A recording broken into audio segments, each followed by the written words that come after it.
Ibu yang saya hormati, pada kesempatan hari ini kami dari kelompok 2 akan mempresentasikan tentang laporan kasus pasien dengan ketidakefektifan bersihan jalan napas pada pneumonia di ruang keperawatan anak Tulang Bawang Barat tahun 2021, di mana anggotanya terdiri dari Mega Fitria, Muslam Aziz, Nengah Swastau, Ni Made Karni, Sri Palovi, Novi Rismawati, Risa Saputra, Suwardi Ahmad, Super Adinata, Binda Tianingsih, Sepriana.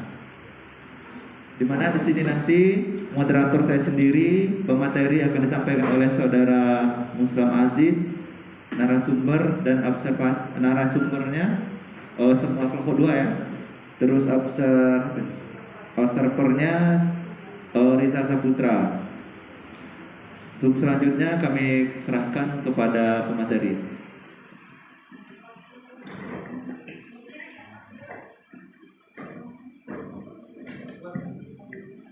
Baik, terima kasih kepada moderator memberikan kesempatan kepada saya untuk menyajikan materi. Assalamualaikum warahmatullahi wabarakatuh.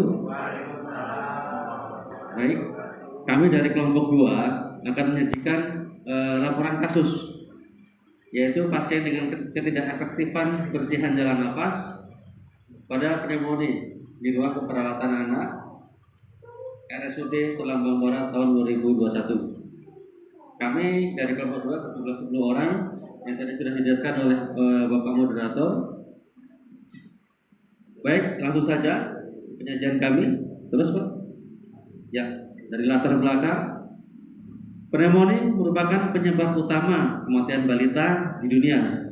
Ya, jadi lebih dari 2 juta balita setiap tahunnya. Menurut profil kesehatan Indonesia, pneumonia menempati peringkat kedua pada kematian balita, yaitu sekitar 3,56% dari seluruh penyebab kematian. Di sini faktor sosial ekonomi yang rendah ini menjadi penyebab kematian utama, terutama di Nusa Tenggara Barat. Di Bangka Belitung 6,05%, kemudian diikuti Kalimantan Selatan, kemudian di Lampung di urutan ke-30 dengan prevalensi 2,23%. Ini profil kesehatan tahun 2016. Kemudian dari data riset kesehatan Riskesdas tahun 2018 menunjukkan prevalensi naik 1,6% pada tahun 2013 menjadi 2% dari populasi balita di Indonesia pada tahun 2018. Oke, lanjut Pak.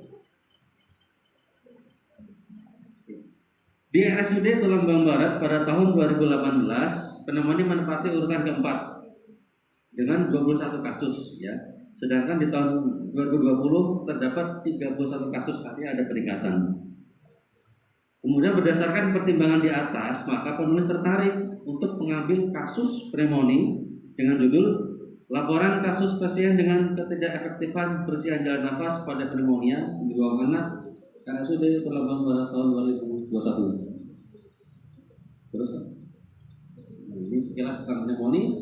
Pneumonia merupakan penyebab kematian kedua setelah diare pada balita.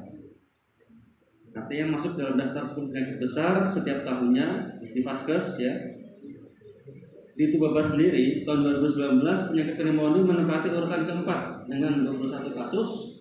Sedangkan di tahun 2020 pneumonia terdapat 31 kasus, ada peningkatan. Maka rumusan masalah laporan tugas akhir ini adalah bagaimana asuhan keperawatan pasien dengan ketidakefektifan bersihan jalan nafas pada pneumonia di ruang anak RSUD Tulang Bawang Barat tahun 2021.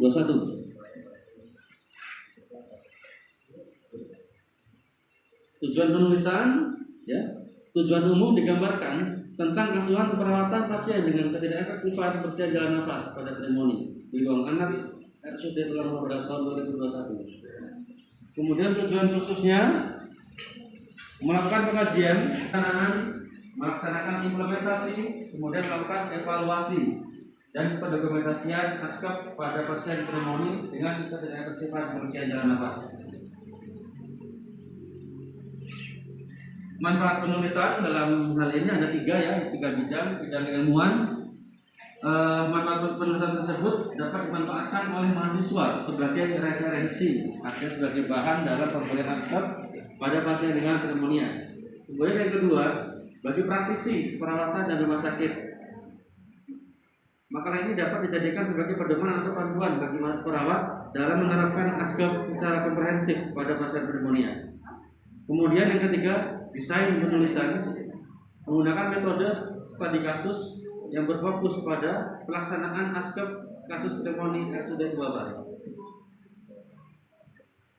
Kita lanjut ke bab 2, tinjauan pustaka. Di sini definisi pneumonia adalah suatu radang paru yang disebabkan oleh bermacam-macam etiologi seperti bakteri, virus, jamur maupun benda asing. Dikatakan juga dalam Suryadi, pneumonia adalah suatu peradangan alveoli atau pada parenkima paru yang terdapat pada anak. Kita masuk ke etiologinya, penyebabnya. Penyebab terpenting pneumonia adalah Salmonella. Pneumonia virus lebih sering ditemukan pada anak usia kurang dari 5 tahun dan respiratory syncytial atau RSV merupakan penyebab tersering pada anak lebih dari 5 tahun. Oke. Yang selebihnya mungkin virus lain penyebab utama seperti adenovirus, influenza, ya, dan lain-lain. Kita masuk ke patofisiologinya. Proses perjalanan penyakit pneumonia terjadi akibat inhalasi mikroba yang ada di udara, aspirasi organisme dari nasofaring. Kemudian bakteri yang masuk ke paru melalui saluran pernapasan masuk ke bronchiolus dan alveoli dan jaringan intestinal. Baik, kami mau masuk ke laporan kasus ya. Di sini kami mendapat kasus anak usia 3 tahun yaitu anak P. Biodatanya lengkap di sini beragama Islam, alamat pengembangan baru, suku Jawa, ya. Tanggal datang 19 April 2021, tanggal pengajian 20 April 2021. Ya, dengan diagnosa masuk pneumonia.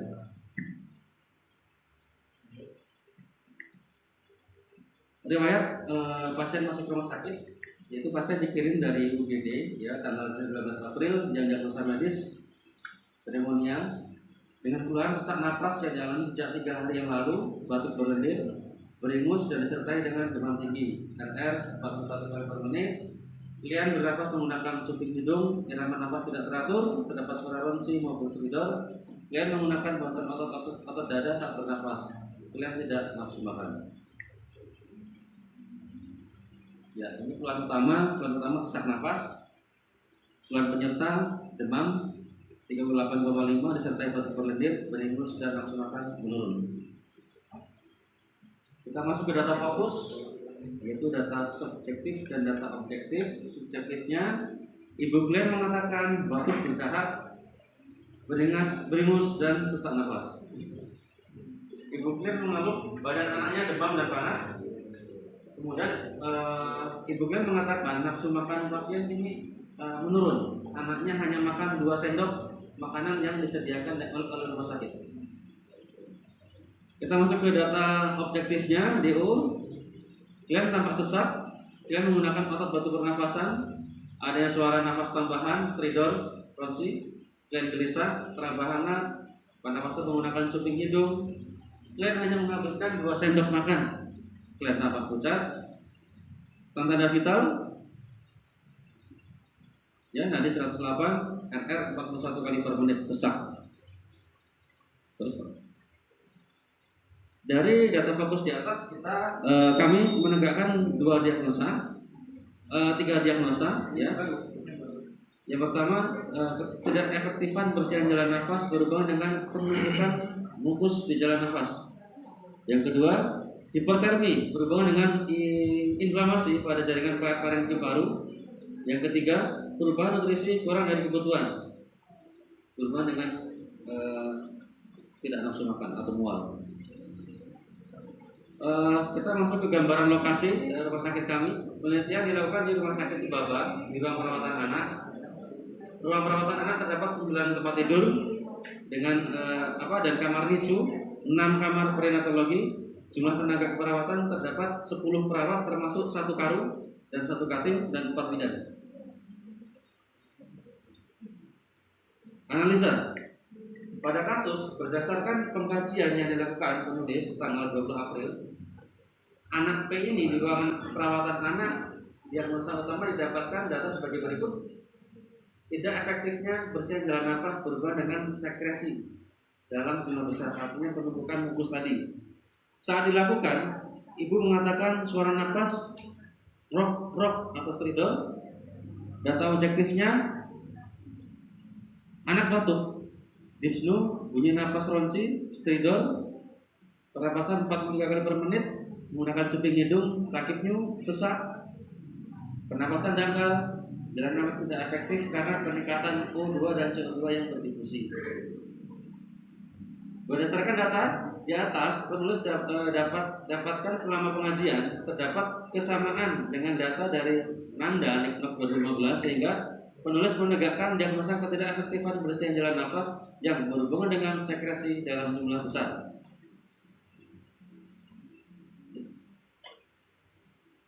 Rencana keperawatan berhubungan dengan ketidakefektifan bersihin jalan nafas yang berhubungan dengan inflamasi dan obstruksi jalan nafas tadi.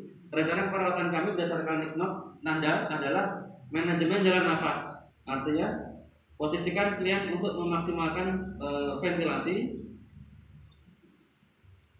lakukan fisioterapi dada bila perlu, manajemen batuk, ya. Ajarkan klien nafas dalam beberapa kali, terapi oksigen, kolaborasi untuk pemberian oksigen, atur posisi klien semi fowler, ya, dan miringkan kepala bila muntah. Yakni dengan aktivitas jelaskan kepada klien atau keluarga tentang pentingnya pemberian oksigen.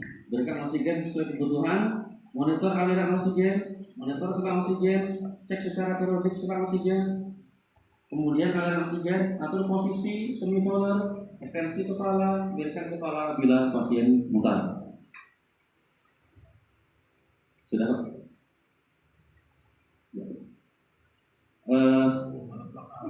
Implementasi ya menurut Ajis 2009 ya, ini tahap pelaksanaan merupakan langkah keempat dalam tahap proses perawatan. Artinya implementasi tadi ya setelah pengkajian, diagnosa, ya, intervensi. Implementasi pada diagnosa perawatan jalan nafas tidak efektif dilakukan sesuai rencana keperawatan. Menggunakan Niknok adalah manajemen jalan nafas, manajemen batuk, dan terapi oksigen. Terus evaluasi, ya. Evaluasi ini merupakan langkah terakhir dari tujuan khusus tadi dari proses perawatan dengan cara melakukan identifikasi sejauh mana tujuan dari rencana perawatan tercapai atau tidak. Ya, pada kasus tersebut dilakukan perawatan selama 2 hari pada hari di mana masalah belum teratasi. Ya. Kita masuk ke bab terakhir kesimpulan, ya. Meliputi pengkajian, diagnosa maupun perencanaan. Di sini perencanaan kami berdasarkan Niknok, manajemen jalan nafas, ya, kolaborasi pemberian terapi oksigen, kemudian mengatur posisi semi fowler. Ya. Implementasi, ya, sudah dijelaskan. Implementasi kami selama 2 hari oleh karena keterbatasan waktu, SDM serta sarana dan prasarana yang belum memadai sehingga tidak semua rencana perawatan telah dibuat dapat dilakukan. Evaluasi selama 2 hari, penulis menyimpulkan masalah baru teratasi sebagian. Saran dari program studi memfasilitasi buku-buku edisi terbaru tentang aspek pneumonia sehingga mempermudah mahasiswa mengumpulkan referensi dalam membuat laporan. Untuk sebagai lahan praktik, sebaiknya perawat dalam melakukan tindakan perawatan lebih ditekankan soft skill-nya, area dalam melakukan tindakan perawatan lebih ditekankan pada tindakan mandiri dan dimodifikasi sesuai kebutuhan pasien. Terima kasih. Ini tadi pemaparan aspek pneumonia dari kelompok 2. Apabila ada yang ditanyakan nanti kita kembali ke moderator, ya. Saya sebagai penyaji undur diri dulu.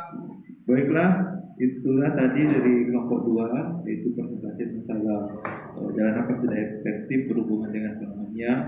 Bagi Bapak Ibu, seandainya ada yang kurang paham atau pengen ada yang ditanyakan, kami persilahkan untuk termin pertama ini kami batasi 3 penanya. Silahkan. Ya, Pak Karyadi sama Manda. Assalamualaikum warahmatullahi wabarakatuh. Kelas yang kedua, kelas 3.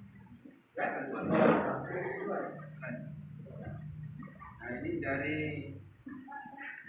latar belakang. Ini di situ tertulis bahwa faktor sosial ekonomi yang rendah itu meningkatkan angka kematian pada kasus pneumonia. Tapi kalau kita apa hubungannya gitu? Jadi apa hubungannya faktor ekonomi rendah dengan tingkat kematian yang tinggi pada kasus pneumonia? Terima kasih.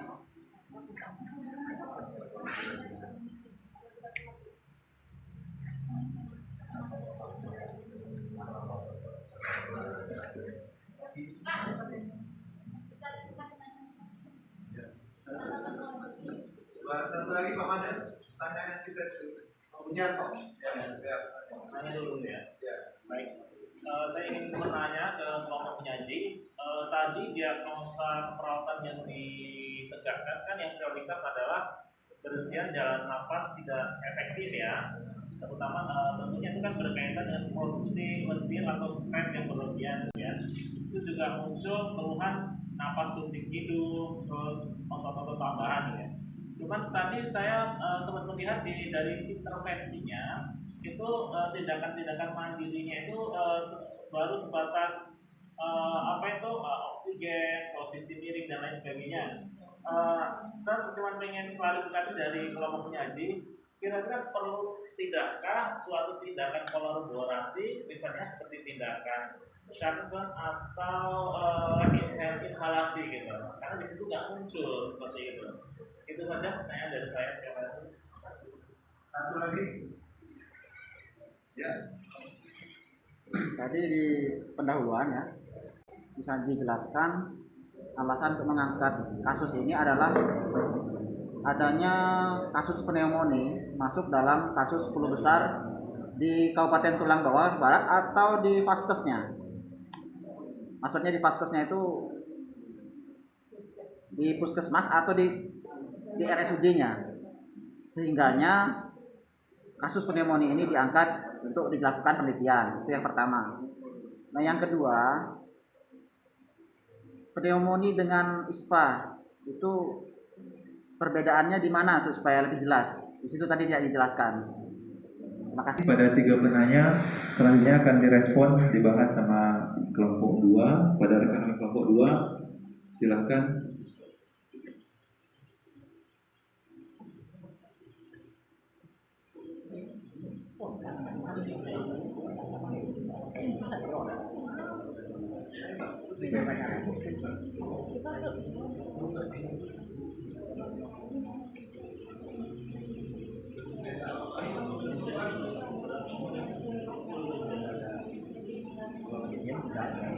Iya.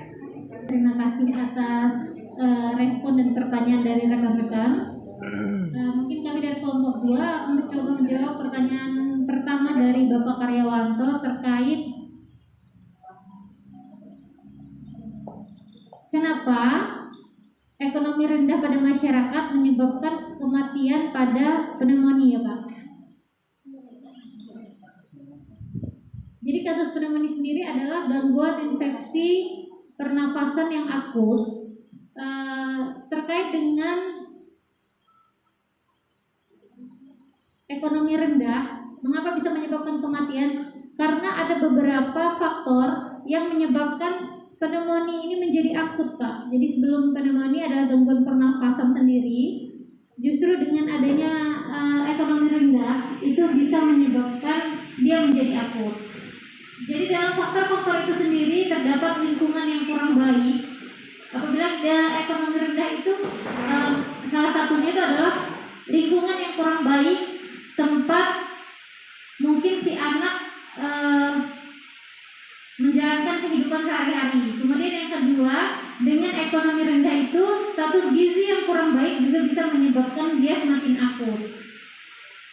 Selain itu, biaya rumah sakit yang cukup tinggi juga bisa menyebabkan pneumonia akut. Nah, itu beberapa faktor yang bisa menyebabkan kematian. Mungkin ada rekan-rekan yang menambahkan.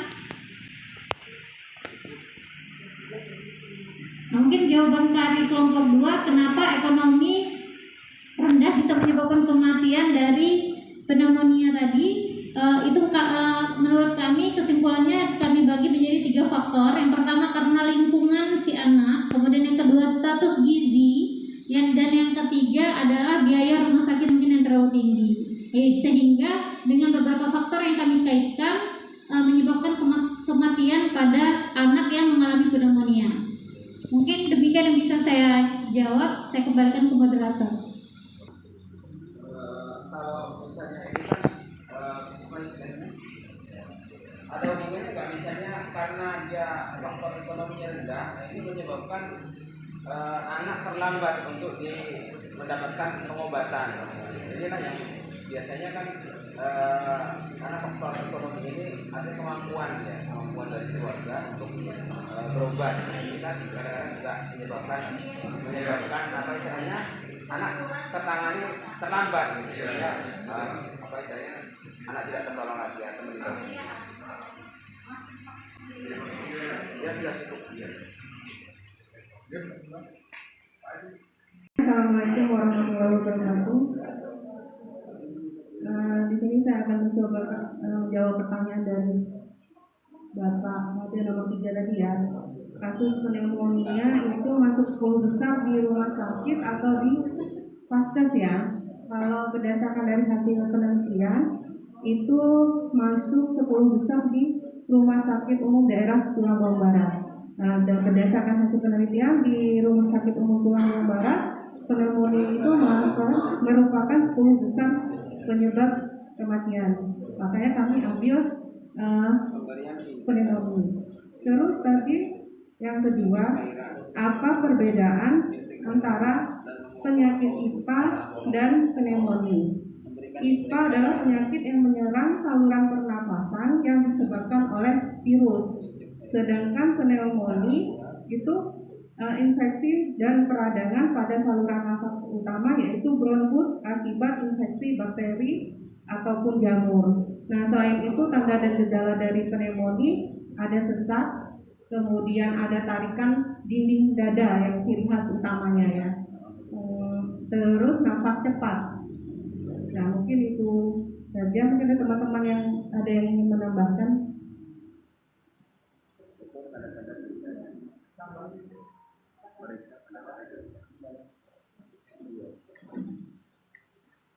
Baik, hanya menambahkan saja ISPA kan batuk, belum tentu dia ada tarikan dinding dada. Kalau pneumonia itu memang diklasifikasikan ada pneumonia ringan, sedang maupun berat.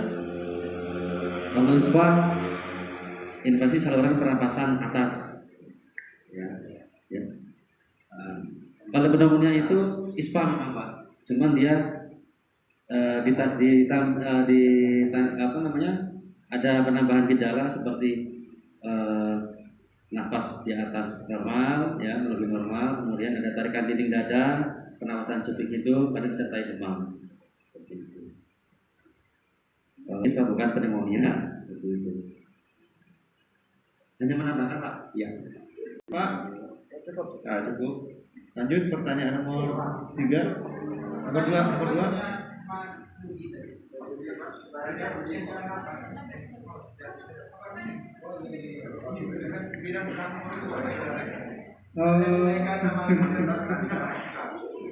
Sebenarnya ini pertanyaannya Mas Budi tadi yang bersihan jalan nafas tadi Mas ya.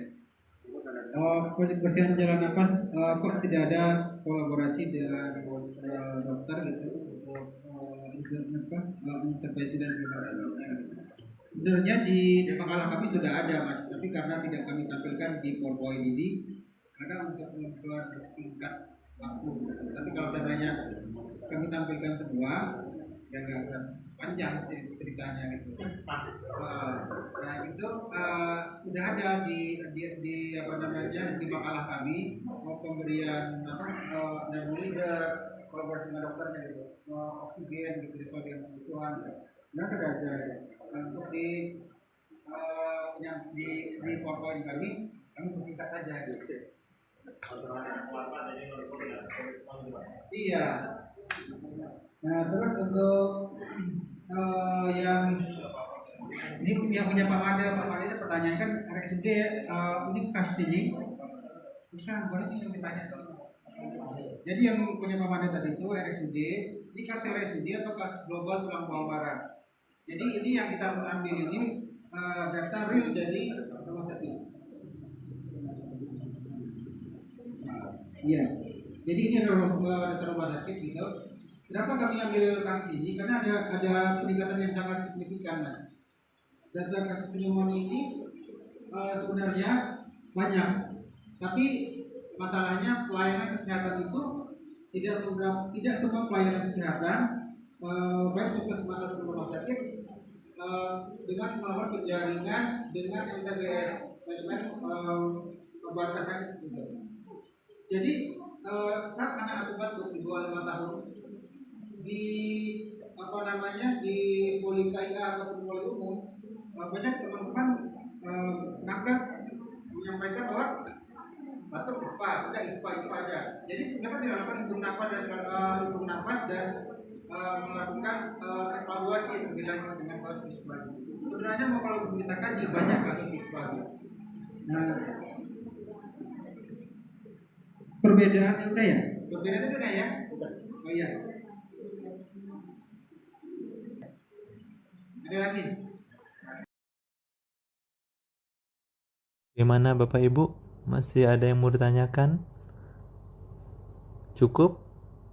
Ya cukup. Terima kasih ya Bapak Ibu. Batasan waktu, kami dari kelompok 2 mengucapkan terima kasih kepada Bapak Ibu semuanya. Kita kasih aplaus dulu untuk kita semuanya.